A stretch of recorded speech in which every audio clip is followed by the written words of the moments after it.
શું ધારાસભ્ય ચૈતર વસાવા છે તે હવે આમ આદમી પાર્ટીના સાથે છેડો ફાડી દેવાના છે? કેમ કે દિલ્હીથી અરવિંદ કેજરીવાલ અને પંજાબના મુખ્યમંત્રી ભગવત માન એકાએક દોડી આવે છે વડોદરા સેન્ટ્રલ જેલ ધારાસભ્ય ચૈતર વસાવાને મળવા માટે।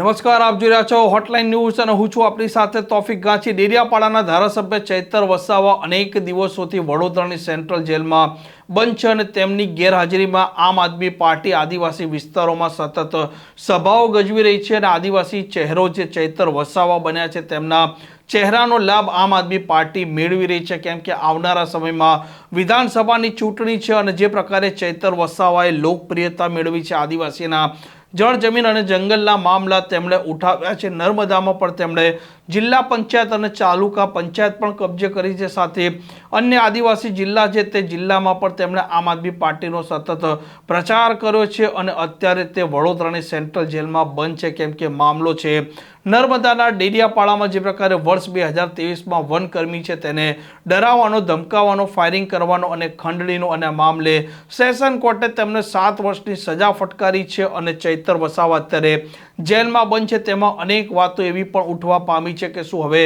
ચૈતર વસાવા આવનારા દિવસોમાં આમ આદમી પાર્ટી છોડી શું ભારતીય જનતા પાર્ટીમાં જોડાશે કે પછી તેમની અલગ કોઈ પાર્ટી બનાવશે? અને ચૈતર વસાવાની ગેરહાજરીમાં હવે ચિંતા આમ આદમી પાર્ટીના નેતાઓને પેઠી છે। કેમ કે ચૈતર વસાવાએ આદિવાસી વિસ્તારોમાં જે પ્રકારે આમ આદમી પાર્ટીની પકડ બનાવી છે અને જો ચૈતર વસાવા આ પાર્ટી છે તેના સાથે છેડો ફાડે તો ગુજરાતમાં આમ આદમી પાર્ટી છે તેના માટે અનેક પ્રકારની મુસીબતો છે તે ઊભી થાય। કેમ કે તેમણે આદિવાસી વિસ્તારોમાં જ મજબૂતાઈ બનાવી છે, અન્ય વિસ્તારોમાં તેમની એ પ્રકારની મજબૂતાઈ નથી દેખાતી અને ચૈતર વસાવા એક મોટો આદિવાસી વિસ્તારમાં ચહેરો પણ છે અને તે જ કારણસર માનવામાં આવે છે કે એકાએક દિલ્હીથી અરવિંદ કેજરીવાલ ચૈતર વસાવાને મળવા દોડી આવ્યા છે, જ્યારે પંજાબના મુખ્યમંત્રી ભગવત માન પણ દોડી આવ્યા છે અને જો ચૈતર વસાવા આમ આદમી પાર્ટી સાથે છેડો પાડે અને ભારતીય જનતા પાર્ટીમાં જોડાય કે પછી પોતાની પાર્ટી બનાવે તો આવી સ્થિતિમાં કેજરીવાલ અને ગુજરાતના આમ આદમી પાર્ટીના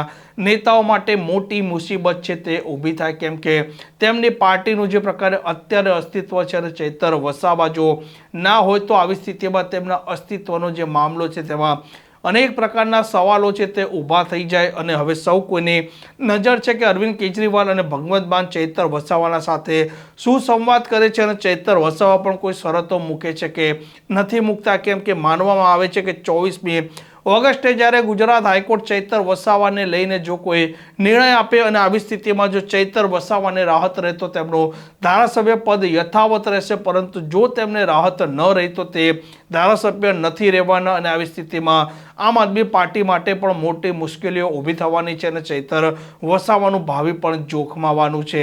આ પ્રકારના સમાચાર માટે હોટલાઇન ન્યૂઝની ચેનલને લાઇક, શેર અને સબસ્ક્રાઇબ કરવાનું ભૂલતા નહીં। નમસ્કાર। આવા પ્રકારના વિડીયો તમને જોવા ગમતા હોય તો હોટલાઇન ન્યૂઝ ચેનલને લાઇક, શેર અને સબસ્ક્રાઇબ કરો।